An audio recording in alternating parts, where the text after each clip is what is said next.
sports drama in the month of World Cup final, and it's a perfect time for Sir's new show to come. So, firstly, congratulations. Thank you. I just saw the trailer and ji. teaser बहुत पहले देख लिया था.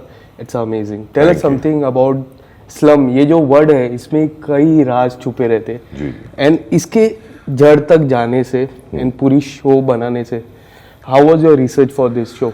Research तो विनय ने किया है, obviously जिन्होंने लिखा है शो प्रत्युषा, जो हमारे क्रिएटिव प्रोड्यूसर है. बहुत डिटेल में है, बहुत ह्यूमन है, बहुत ऐसा जो लोगों के साथ हो रहा है वही दिखाया गया है. ऐसा कुछ बड़ा चढ़ा के दिखाया नहीं है शो में. और वो आप देखेंगे, आप फील करेंगे कि यार यही तो हो रहा है आजकल. पिछले 15 साल से यही चल रहा है स्लम्स में. तो कहानी वहाँ शुरू होती है और एक ऐसे लड़के की कहानी है जो गोल्फर बनना चाहता है. राइट. आप देखेंगे कि चेंबूर गोल्फ क्लब है, या उस तरफ में जाएंगे बॉम्बे गोल्फ क्लब में, तो स्लम्स के बच्चे वहाँ कैडी बन के जाते हैं. कैडी मतलब जो गोल्फर्स के बैग उठाता है, जो उन्हें क्लब्स देता है, क्लब साफ करता है सब.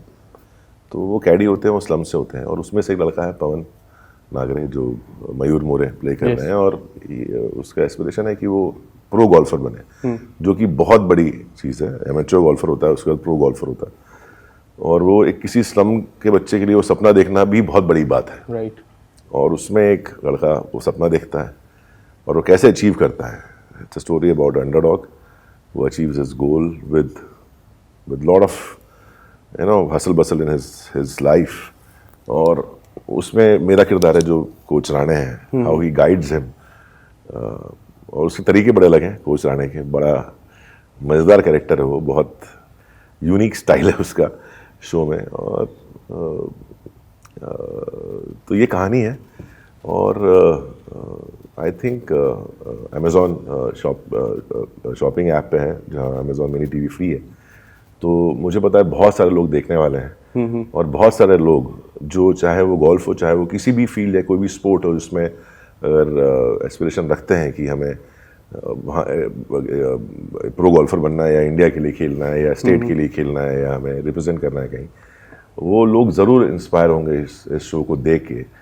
कि चाहे कितने भी इश्यूज़ आपके लाइफ में हो, बट उसको ओवरकम करते हुए कैसे अपने गोल की तरफ बढ़ा जाता है. यस. ये वो कहानी. ये जो स्लम की कहानी होती है, कई लोग के सपने होते हैं कि क्रिकेट खेला जाए. मेरा भी एक सपना था कि मैं इंडिया टीम को रिप्रेजेंट करूं, जैसा मैंने स्टेट को रिप्रेजेंट, बॉम्बे से मैंने रिप्रेजेंट किया था. ये जो कहानी होती है काफ़ी स्पेशल हो जाती है. स्लम से उठ के गोल्फ खेलना. Tell us something about the script narration part.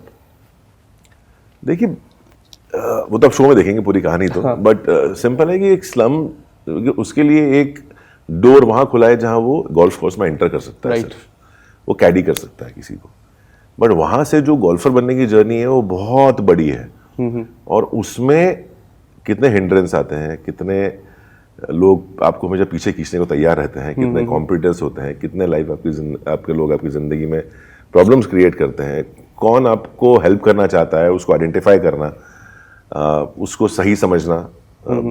कौन आपका कॉम्पिटिटर है वहाँ पर, उसको आइडेंटिफाई करना, उसके साथ कैसा बिहेवियर रखना है आपको. तो गोल्फ एक ऐसा नहीं है कि, ऐसा स्पोर्ट नहीं है कि बहुत सारे इसमें आपको कंपटीशन रहे. यहाँ आपका कंपटीशन तो आप खुद हो. राइट. गोल्फ एक ऐसा खेल है जहाँ आप खुद से कॉम्पीट करते हो, आप खुद से खुद को मोटिवेट करते हो. कोई सामने वाला आपको मोटिवेट नहीं कर सकता.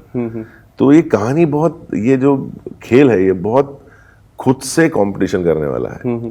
तो इसलिए बहुत अलग है और इसलिए बहुत मुश्किल भी है. बिकॉज आप इतने सारा बैगेज लेके पीछे से आ रहे हो, इतनी परेशानियां हैं, उसमें आपको खुद से लड़ना भी है, उनसे भी लड़ना है, और खुद के जो इंटरनल कॉन्फ्लिक्ट्स हैं या जो वीकनेसेस हैं उनको ओवरकम भी करना है. तो बड़ी कॉम्प्लेक्स एक कहानी है पवन नागरे की, जो गोल्फर बनना चाहता है. तो स्क्रिप्ट वाइज उसकी जर्नी है बचपन से लेकर गोल्फर बनने तक की. तो आपको बहुत उतार चढ़ाव दिखेंगे उसके अंदर. बहुत सारे लोग आप आइडेंटिफाई करेंगे कि यार ये तो गलत है, बट कहीं ना कहीं वो गलत है, इसलिए आदमी सही जा रहा है आगे. yes. कई बार ऐसा होता है ना कि हमारे लाइफ में एक गलत आदमी बहुत ज़रूरी होता है, जो आपको सिखाता जाता है लाइफ में कि यार मैं यहाँ तेरे लाइफ में आऊँगा, कुछ रकस क्रिएट करूँगा, but you to fight through it. yes. अगर फाइट ही नहीं होगी तो आप सीखोगे नहीं कुछ. करेक्ट। तो वो फाइट सिखाते हुए उसको आगे लेके जाते हैं, तो बड़ी मोटिवेशनल सी कहानी है। एक बात मैं आपको कहना चाहता हूँ, आपकी जो स्क्रिप्ट सिलेक्शन रहती है मुझे बहुत पसंद है। Thank you. Right from your starting with Rajeshri ma'am, then Tanaji. The one thing I look forward, जब भी मैं शिवाजी महाराज को विजुअलाइज करता हूँ, आई सी यू तानाजी के बाद से। How do you select your project? ये बहुत कठिन तो नहीं कहूँगा, बट एक सिंप्लीफाइड एक फॉर्मेट बनाया हुआ है मैंने। पहले बात तो मुझे कहानी पसंद आनी चाहिए कि कहानी अच्छी है कि नहीं है, वो जजमेंट अपना होता है। इसमें आप किसी से सलाह नहीं कर सकते, किसी से मशवरा नहीं कर सकते। एक कहानी अच्छी है, उसके अंदर आपका किरदार कितना इम्पोर्टेंट है, फिर उस किरदार में आप फिट आते हो कि नहीं आते हो। अगर मैं, कई बार ऐसा होता है कि यार कहानी सुनते हो, किरदार भी देखते हो, आप लगता हो कि आप कर सकते हो, लेकिन आपको ये लगता है कि अरे यार ये 3 और एक्टर्स हैं जो ये किरदार कर सकते हैं, तो मेरे लिए कुछ यूनिक नहीं है उसके अंदर करने के लिए। तो एक वो पहलू है। फिर उस किरदार में मैं as Sharad Kelkar as an actor क्या इनपुट दे सकता हूँ, क्या मुझे लिबर्टी है, क्या मुझे एक्सप्लोर करने की इजाज़त है वहाँ पर, वो सब देखने के बाद एक project. Do you challenge yourself? Obviously करना ही पड़ेगा ना। क्योंकि तो हम देखे तानाजी, देखे लक्ष्मी, देखिए ये जो 2 अलग किरदार, when I see 2 different character in 2 different difficult role, how do you tell yourself to play? देखिए सिलेक्शन ऐसा है कि अगर मैं सही सिलेक्ट नहीं करूंगा या मैं वो चैलेंज नहीं करूंगा खुद को, तो मैं खुद से हार जाऊंगा ना कि यार ये तो मैं पहले ही कर चुका हूँ, अभी क्या कर रहा हूँ उसके ऊपर। तो कहीं ना कहीं मुझे खुद से लड़ना है, खुद से खुद को ये प्रूव करना है कि नहीं ये तो कुछ अलग कर रहा है, कुछ अलग सीख रहा है। तो इन किसी और से कॉम्पीट करने का तो बाद में सवाल आता है कि कितने लोग मार्केट मैदान में हैं आपके साथ, आपके कंटेम्प्रेरीज कौन है, वो सेकेंडरी में देखता भी नहीं हूँ। मुझे लगता है कि क्या मैं पहले खुद को डिफीट कर पा रहा हूँ कि नहीं कर पा रहा हूँ। करेक्ट। तो वो बहुत ज़रूरी है हर एक इंसान के लाइफ में, वो चाहे वो आई थिंक किसी भी फील्ड में हो, खुद से लड़ना बहुत ज़रूरी है, और मैं खुद से लड़के ही स्क्रिप्ट चूज़ करता हूँ। That's so sweet. इसकी अगर मैं बात करूँ, did you had a practice session of golf? थोड़ा सा किया था हम लोगों ने, बट मेरा कॉन्सेंट्रेशन, मेरे कोच जो सिखा रहे सतीश जी, सिखा रहे थे मुझे, तो सुबह सुबह जाता था मैं सीखने के लिए, और मैं उनको मोस्टली बातों में उलझा के रखता था। वो बोलते तू प्रैक्टिस कम करता है। मैंने कहा सर नहीं करूँगा प्रैक्टिस, आप बताते रहोगे। तो मेरा मेन काम था उनको ऑब्जर्व करना कि वो क्या कैसे सिखाते हैं, हाँ। या वो क्या बातें कर रहे हैं इनके बीच में, या वो उनके न्यूएंसेस क्या हैं, क्या कैसे जोक्स क्रैक कर रहे हैं और रेफरेंस कहाँ से ले रहे हैं। तो मेरा मेजर कॉन्सेंट्रेशन वहाँ होता था उनकी तरफ। मैं खेल कम रहा था, जिसकी उनको शिकायत थी। आपकी बैटिंग काफी अच्छी है, मैंने देखी है। तो मतलब हाँ खेलता ही हूँ मैं। एक्टिव क्रिकेट लीग होती है तभी देखा है।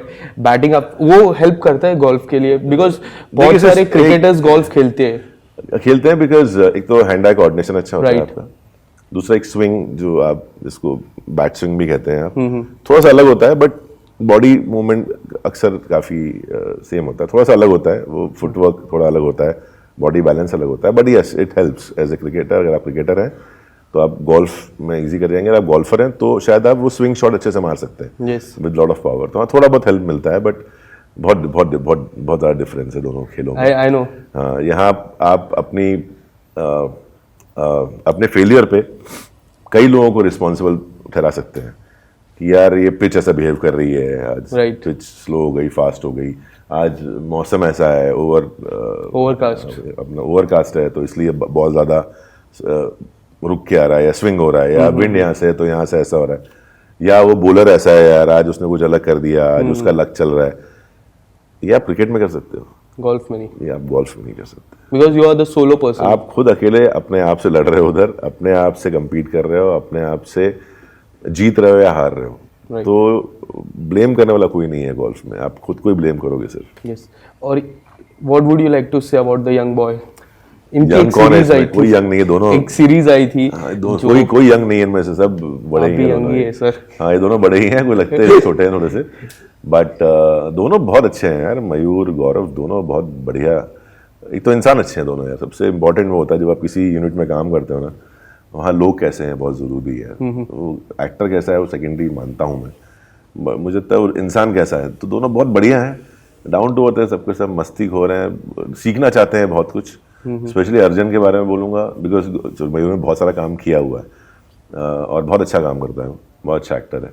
अर्जुन नया है बट बहुत सीखने की इच्छा है, बहुत ध्यान देता है वो और बहुत डिसिप्लिन्ड है, तो उसका चाहूँगा कि वो और सीखे, अच्छा फ्यूचर बने उसका। यस, जाते जाते संडे को फाइनल है, हम सभी का सपना है इंडिया जीत जाए, बट 30 सितंबर को एक पोस्ट डाला था सर आपने, तभी आपने ऐलान कर दिया था कि ये फाइनल हमारा ही है। आप अगर कुछ इस पोस्ट के बारे में, संडे को फाइनल है उसके बारे में, ये जो सपना है इतने करोड़ों मैंने पोस्ट किया था, शायद मुझे याद है जहाँ तक है कि अब हाथ लग गया है तो जाने नहीं देंगे, मैंने कैप्शन भी पढ़ा है। मैं पूना में था और वहाँ ट्रॉफी, जब एक टूर चल रहा था इंडिया टूर ट्रॉफी का, तो मेरी किस्मत थी कि मुझे उस ट्रॉफी को हाथ लगाने का मौका मिला वर्ल्ड कप की। तो उस दिन ऐसा छू के लग गया था कि अपनी है, अब ये कहीं बाहर नहीं जाएगी नहीं। और जिस हिसाब से हमारी पूरी टीम परफॉर्म कर रही है, I think nobody can stop them. Yes. How you are looking forward? 5100. Looking forward, I'm going to watch the match in the stadium. I'm planning that. Okay. Hopefully, कोई देख रहा हो तो स्पॉन्सर मुझे ticket दे दो यार। है नहीं मेरे पास ticket, but yes, looking forward for 51st ODI 100. ODI 100 or maybe a highest total in the history of Indian cricket. And again a 5-wicket haul from Shami. Mohammad Shami. Thank you so much and all the best for Slum Golf. Thank you so much. Thank you. Thank you, Vishal.